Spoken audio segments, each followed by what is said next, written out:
Hello, नमस्कार सर्वांना. श्री येडेश्वरी आणि श्री स्वामी समर्थ. तुम्हा सर्वांचं स्वागत आहे आजच्या आपल्या नवीन व्हिडिओमध्ये. तर आज ना श्री स्वामी समर्थ महाराजांच्या पुण्यतिथीनिमित्त गुरुचरित्राचं पारायण सुरू आहे आणि त्या पारायणाचा आज तिसरा दिवस आहे. तर त्यासाठीच मी आता केंद्रात चाललेली आहे, कारण मी पण सामूहिक पारायणाला बसलेली आहे. तर बघा तुम्ही, दारामध्येच केंद्राच्या सुरुवातीलाच किती सुंदर रांगोळी काढलेली आहे, एकदम छान असं सुस्वागत म्हणून. आणि असं गेल्या छान रांगोळी बघितली ना तर मनाला इतकं प्रसन्न आणि प्रफुल्लित वाटतं, कारण रांगोळी मुळातच हे एक खूपच सकारात्मकतेची गोष्ट आहे. रांगोळी बघताच आपल्या मनातील ना जे काही निगेटिव्ह भावना असतात ते निघून जायला मदत होते आणि रांगोळी बघताच आपलं मन असं प्रसन्न होतं. तर आता मी केंद्रामध्ये आलेली आहे आणि माझे जे जागा आहे गुरुचरित्र पारायणाची, त्या ठिकाणी आता मी पारायण वाचण्यासाठी बसलेली आहे. तर आता आमचं इथं वाचन सुरू झालेलं आहे. करेक्ट 8:30 वाजता वाचन सुरू होतं. तर इथं केंद्रामध्ये ना 2 बॅच केलेल्या आहेत, एक 5 ते 7 आणि एक 8:30 ते 10:30. तर माझी ही दुसरी बॅच आहे 8:30 ते 10:30ची. तर आमचं इथं मस्त असं वाचन आणि छान असं आता पारायण सुरू आहे. आणि आज केंद्रामध्ये ना चंडी याग आहे, जो आपल्या सर्व स्त्रियांचा खूपच आवडता याग आहे. आणि ही जी आहे केंद्राची यज्ञभूमी आहे, इथे सर्व याग चालू असतात, हवन वगैरे होतात. इथे आतमध्ये ना कुणालाच प्रवेश नाही आहे, कारण इथे ना मंडळ वगैरे मांडलेलं असतं आणि कुणाचाही धक्का वगैरे लागून गर्दीमध्ये ते पसरू शकतं आणि ते खूपच अशुभ असतं. म्हणून कुणालाच आतमध्ये याग पूर्ण होईपर्यंत प्रवेश नाही देत. तर आता इथं वाचन वगैरे झालं होतं, 10:30ची आरती झाली होती केंद्रातली. आणि त्या सर्वांना बघा आता हे यज्ञ कंकण बांधण्यात गेलेलं आहे. तर हे यज्ञ कंकणाचं खूप जास्त महत्त्व आहे. हे यज्ञ कंकण आपल्याला सर्व निगेटिव्हिटीपासून सुरक्षा प्रदान करतं. तर इथं मी दुर्गा सप्तशतीचं पुस्तक वगैरे आणलेलं होतं आणि हे आज ना दुर्गा सप्तशतीचा पूर्ण पाठ होणार होता आणि त्याच्यानुसार आपल्याला स्वाहाकार करायचा होता. तर इथं आम्हाला हविद्रव्य वगैरे देण्यात आलेलं होतं. आता सुरुवात होत आहे पाठाची. धर्मार्थ काम मोक्ष कल्प वृक्ष रेणुका पर्वताग्रवासी पक्षी आंबे आंबे बोलती विशाल चाल वृक्ष राणी भवानी जाने डोळ. आणि आजचा याग हा चंडी याग, प्रत्यांगिरी चंडी याग होणार होता. त्यासाठी बघायला आम्हाला स्पेशल मंत्र दिलेला होता. ओम ह्रीं क्षम भक्ष ज्वालजिरे कलांदष्ट्रे प्रत्यांगिरे क्षम ह्रीं फट स्वाहा. आणि ह्याच्यानुसार आपल्याला चंडी यागाचा स्वाहाकार पण करायचा होता, कारण प्रत्येक ओवीनंतर हा मंत्र म्हणायचा होता. त्यामुळे चंडी यागाला आज जास्त उशीर लागलेला होता.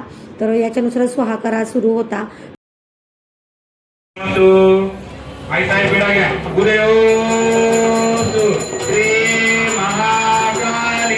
महालक्ष्मी महासरस्वती राजराजेश्वरी आई साहे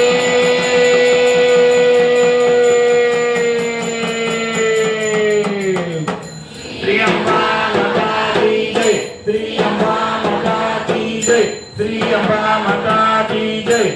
पर स्वाहा. ओम ह्रीं शंभक्ष ज्वालाजिरे करदश प्रत्यंगिरे शंभरे भट स्वाहा स्वाहा. देवी जीवनात्मक विश्वमूळ नेने हरिहरतुला नत दोष दूर आधार तुझ सकल जगदंत भूता अव्यक्त तुझ परमा प्रकृती समस्ता स्वाहा. ओम ह्रीं शंभक्ष ज्वालाजिरे करदश प्रत्यंगिरे शंभरे भट स्वाहा स्वाहा. स्वाहा स्वरूप तुझे तव नाम होते यज्ञात होती दूरतप्त त्वदीय स्वाते श्राद्धा तुष्टी पित्रा तव कारणाने तेनेश्वर जनकुला मनसात्माने स्वाहा. ओम ह्रीं शंभक्ष ज्वालाजिरे करदश प्रत्यंगिरे शंभरे भट स्वाहा स्वाहा. जो मोक्ष साधन अत्यंत महावृताचे स्वतम सलिने यमीजना बहुमोल जानते अभ्यासती मनिजा निर्मापनाला विद्यापरा तुझनान्य तुझ्या रूपाला स्वाहा. ओम ह्रीं शंभक्ष. आणि अशा प्रकारे चंडी याग सुरू होता. तर हा प्रत्यांगिरी चंडी याग खूपच जास्त पुण्यवान आणि पॉवरफुल होता.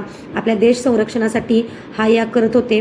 आणि जेव्हाही आपण गुरुचरित्राचा संकल्प करायला पहिल्या दिवशी बसतो, तेव्हा केंद्रामध्ये आपल्याकडून आपल्या जे संकल्प असतात तोही घेतात आणि देश संरक्षणासाठीही देशहितासाठीही आपल्याला हे पारायण रुजू करायला लावतात. तर आपण नक्कीच ही छोटीशी सेवा आपल्या देश सेवेसाठी करू शकतो, कारण छोटंसं आपलंही योगदान याच्यामध्ये असावं. आणि त्यानंतर बघा, या चंडी यागाला इतकी जास्त गर्दी होती ना, जवळजवळ 563 स्त्रिया चंडी यागासाठी बसलेल्या होत्या, आपल्या कुलदेवीच्या सेवेसाठी बसलेल्या होत्या. तर खरंच खूप छान वाटलं केंद्रामध्ये सेवा करून. खूपच पॉझिटिव्ह आणि खूप मस्त असं अनुभव आलेला आहे. तर अशा प्रकारे आजचा याग झालेला आहे. तर आज गुरुचरित्र पारायणाचा तिसरा दिवस आहे. स्वामी समर्थ महाराजांच्या पुण्यतिथीनिमित्त आपण सर्वजण पारायण करत आहोत. कोणी सामूहिक पारायण करते, कोणी घरी पारायण करते. कुणा कुणाकडून स्वामी खूप खूप खूप जास्त सेवा करून घेत आहेत. पण सामूहिक पारायण तरी आपण आयुष्यात एक तरी नक्की करायला पाहिजे. कारण का सामूहिक पारायणाचं काय महत्व आहे बरं? कारण आपण जर घरी पारायण केलं तर ते एकाचं पुण्य आणि जर आपण मंदिरात पारायण केलं तर ते शतपुण्य, आणि ते पारायण जर आपण कुठल्याही तीर्थक्षेत्री केलं तर त्याचं सहस्र पुण्य, आणि हेच पारायण जर आपण गुरुगृही केलं तर त्याचं अनंत पुण्य आपल्याला प्राप्त होतं. त्यामुळेच आपण गुरुगृही पारायण करणं खूप खूप महत्वाचं आहे. सामूहिक सेवा ही खूप जास्त महत्वाचं आहे.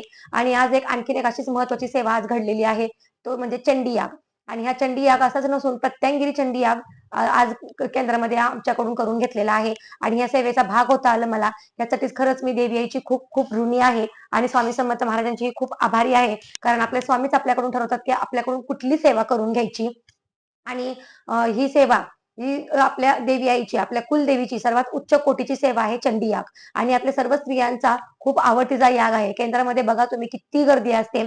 मी तुम्हाला व्हिडिओमध्येही दाखवलेलंच आहे की चंडी यागालाच किती गर्दी होत असते जास्त. सर्व स्त्रिया छान नटून थटून हिरवी साडी वगैरे घालून मस्त येतात आणि आईची चरणी आपली सेवा रुजू करतात. तर हे प्रत्यांगिरी चंडी यागासाठी पण किती छान मंत्र स्तोत्र सर्व काही करून घेतलेलं आहे व्यवस्थित केंद्रामध्ये. आणि ही सामूहिक सेवा आज माझ्याकडून पार पडलेली आहे. आणि या सामूहिक सेवेमध्ये आपल्या राष्ट्रहितासाठीही काही गोष्टी केलेल्या आहेत. जेव्हा आपण संकल्प करतो तेव्हा आपल्या वैयक्तिक गोष्टी आपल्याला मागायला लावतात. ज्यांना जे काही पर्सनल प्रॉब्लेम असतील तेही आपली देवी आई सोडवते. आणि जे आपल्या आता जगामध्ये बघताय तुम्ही, इराण इराक ह्याच्यामध्ये कसे युद्ध चालू आहे, तर ते संकट आपल्या देशापर्यंत पोहोचू नये आपल्या राष्ट्रहितासाठी हे सर्व नवचंडी याग किंवा चंडी याग, भैरव चंडी याग हे सर्व आपल्या केंद्रामध्ये चालू आहेत. तर या प्रत्यांगिरी चंडी यागामार्फत पण देश सेवा करायची आपल्याला एक संधी भेटलेली आहे. आपल्या देश सेवेसाठीही आपण याचं थोडंसं पुण्य देऊ. जर आपण देशासाठी काहीच नाही करू शकत तर आपण अध्यात्माचा मार्ग तर नक्कीच आपण अवलंबू शकतो. तर आपल्याकडून एक फुल न फुलाची पाकळी देवामार्फत आपण आपल्या राष्ट्रहितासाठी करू शकतो.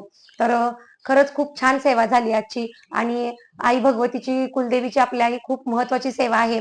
आणि सर्वांनी तरी एकदा तरी सामूहिक पारायण, सामूहिक चंडी याग हे सर्व करावं. आणि याग वगैरे हे आपल्या आयुष्यात खूप महत्वाचे असतात. खूप साऱ्या ताईंना याचा अनुभव आहे, खूप साऱ्यांना पारायणाचा अनुभव आहे, चंडी यागाचा अनुभव आहे, सप्तशतीचा अनुभव आहे. तर मलाही या गोष्टींचा खरंच खूप जास्त अनुभव आहे. मलाही खूप सकारात्मक बदल माझ्या आयुष्यात याच्यामुळे घडलेले आहेत. आणि हे सकारात्मक बदल घडणंच म्हणजेच स्वामी चमत्कार होय, म्हणजेच दैवी चमत्कार होय. कारण आपल्यामध्ये हळूहळू घडणारे बदल आपल्याला हे नेहमीच कळतात. आणि जेव्हा आपण सकारात्मक दृष्ट्या आपल्यात बदल घडायला लागतात ना, तर तेव्हा आपल्यावर देवाची कृपा झाली आहे हे आपण नक्की समजून जावं. तर अशा प्रकारे आजचा व्हिडिओ होता. स्वामी समर्थ महाराजांच्या पुण्यतिथी निमित्त छान असं पारायण सुरू आहे. तुम्हाला आजचा व्हिडिओ कसा वाटला हे मला नक्की सांगा. आणि आजचा व्हिडिओ आवडला असेल तर व्हिडिओला लाईक, शेअर आणि सबस्क्राईब करा. तोपर्यंत सर्वांना बाय.